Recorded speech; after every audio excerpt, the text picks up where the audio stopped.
안녕하세요. 안녕하세요. 모두들 잘 지내셨죠? 멀리서 오시느라 두 분 고생이 많으셨겠어요. 아이고 아니에요. 얘들아 인사해야지.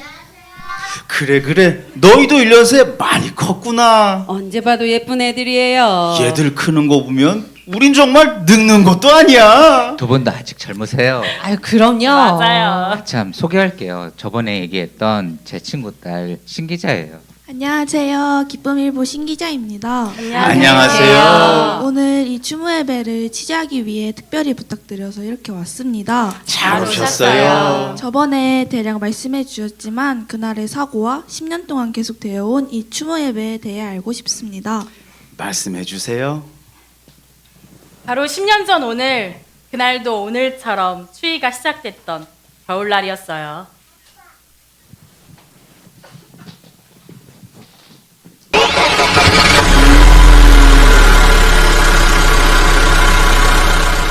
그날이 마침 장날이라 마을버스엔 사람들이 많았었죠. 아이들도 있었고요. 15인승 마을버스가 꽉 차 통로에 사람도 여럿이었죠. 용운동 버스 정류장에서 몇 사람을 더 태우고 읍내로 가는 고개 내리막길로 버스가 막 들어섰을 때였어요. 갑자기 버스 안에서 퍽 하는 소리가 들리더니 순간 버스가 휘청 하는 거였어요. 나중에 알고 보니 브레이크 파열이었어요. 그 내리막 고개가 좋은 가파릅니까? 버스가 비탈 아래로 미친 듯이 내달리기 시작했죠. 길 오른쪽엔 뾰족한 바위산이고 왼쪽은 바로 시퍼런 강물과 맞닿은 절벽이었어요. 도저히 어떻게 멈출 수가 없었죠. 가속은 붙어서 점점 더 빨라졌고요. 너무 무서웠어요. 이제 정말 죽는구나 했죠. 비명을 지르고 울부짖고 버스는 순식간에 혼란에 빠졌어요. 저 앞에서 마주오는 차 한 대 없이듯 아슬아슬하게 피했습니다. 그 버스 기사는 그런 급박한 상황에서도 매우 침착했던 것 같아요. 그런데 모퉁이를 돌자 저기 저 앞으로 한 아이가 막 길을 건너가고 있었어요. 다행히 다 건넜구나 싶었던 그 아이가 신발 한 짝이 벗겨져서 길 한복판으로 떨어지자 그걸 주우러 다시 되돌아가는 거였어요. 한쪽 발로 애써 깡충거리며 뛰어가는 걸 저도 봤어요. 버스는 여전히 그 아이 쪽을 향해서 미친 소마냥 내달릴 뿐이었죠. 도저히 어떻게 멈출 수도 피할 수도 없었어요. 운전석 옆자리에 앉아있던 저도 아이예요! 라고 소리쳤지만 만약 그 아이를 피한다면 버스는 어쩔 수 없이 낭떠러지 아래 강물로 떨어질 수밖에 없었죠. 저 아이를 피해야 할 텐데 순간 끝이구나 하는 생각이 들었어요. 저도 그런 생각이 들었죠. 그런데 버스는 낭떠러지 아래로 굴러 떨어지는 게 아니라 신발 한 짝을 막 주워들고 몸을 일으켜서 달려오던 버스를 놀란 눈으로 바라본 그 아이를 치고 말았어요. 그리고 잠시 후 다시 오르막길로 접어든 버스가 가까스로 멈춰섰습니다. 사람들의 비명이 멈추고 대신 터져나오던 한숨이 잦아들던 일순간 버스의 무거운 정적감이 감돌았죠. 살았구나 하는 안도감이었어요. 그런데 그것도 잠시 누군가 울음을 터뜨리며 아이가 죽었어요! 라고 외쳤고 모두들 멍하게 굳어있던 버스기사를 앞세워서 그곳으로 달려갔습니다.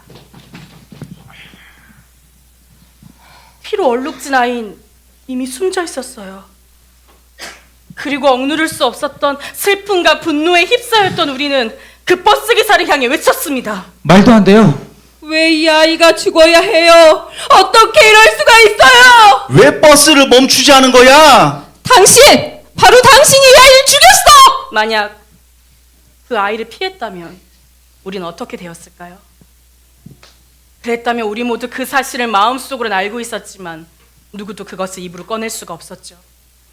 그렇기 때문에 우리 대신 그 아이가 죽었다라는 마음 깊은 곳에서부터 오는 죄책감으로 분노가 더 거세었는지도 모릅니다. 살인자!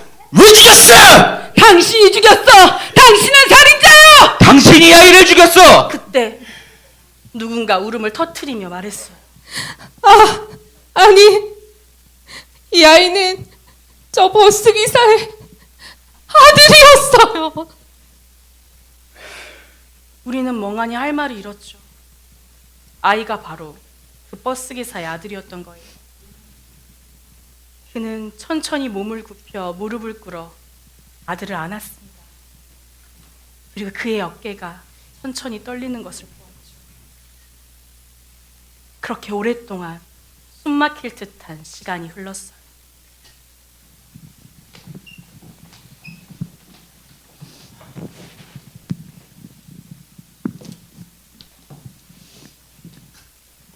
그럼 그 아이가 자기 아들인 줄 알았다는 건가요? 여러분들을 구하기 위해 자기 아들을 희생했다는 거예요? 그렇습니다. 그때 전 저기 뛰어놀고 있는 저 아이들과 그 버스에 함께 타고 있었어요. 그때 이 아이가 우리 대신 죽지 않았더라면 저기 저 아이들도 오늘 볼 수 없었겠지요. 내가 과연 그 버스 기사였다면 어떻게 했을까? 내가 과연 그 버스 기사처럼 내 자식의 생명을 전혀 모르는 사람들의 생명과 맞바꿀 수 있었을까? 아무리 생각해봐도 그럴 수 있을 거란 생각이 안 들더라고요. 맞아요. 누구에게도 어려운 거겠죠. 하지만 그는 그렇게 했어요. 분명히 자기의 목숨보다 더 귀한 생명일 텐데 그걸 희생해 우리에게 준 거예요. 그때 전 부임한 지 얼마 안 된 햇병아리 선생이었어요. 언제라도 내던지고픈 사직서 한 장을 늘 마음에 품고 살았죠. 가르치는 것으로서의 선생이 아니라 직업인으로서의 선생이었어요. 더 좋은 직장을 향해 뛰쳐나갈 욕구로 늘 가득 찼었고, 과연 그 욕구에 대한 불만은 아이들에게로 돌아가서 어떤 것도 용납하지 않은 메마른 선생이었습니다. 그런데 그날 이후 전 제가 그 아이를 대신하여 살아가는 것과 또 그들 부자에 대해 사랑에 빚진 자라는 걸 깨닫게 됐어요. 맞아요. 전 생명을 대가로 한 사랑에 빚진 자였어요. 그리고 그 빚을 갚을 수 있는 유일한 길은 오로지 저의 생명과 받았던 그 사랑을 나눠주는 거였더라고요. 그래요. 그 사고로 인해 우리의 삶은 바뀌었습니다. 여기 계신 모든 분들도 또 그 죽음의 순간을 통해 새롭게 태어날 수 있었던 겁니다. 나만을 위한 삶이 아니라 남을 위한 삶을 살아야 한다는 걸 아는 거죠. 그래서 어르신께서 그 이후부터 순회 무료 진료를 계속 하시는 거군요. 그렇지. 이 늙은이가 할 수 있는 게 또 뭐가 있겠어요? 촤! 나도 언젠간 이 아이처럼 이렇게 잠들겠지만 이 아이에게 받은 사랑을 조금이라도 세상 사람들에게 나눠주고 싶어서 이렇게 남편이랑 무료 봉사를 다니고 있다. 그렇다우. 참. 자, 앉아요, 앉아. 자, 이분은 맛있게 먹으면서 해요. 좋아요. 잠깐 저 앉기 전에 사진 한 장만 찍어도 될까요? 좋죠. 하은아 믿음아 사진 찍자. 자자. 이쪽으로. 네.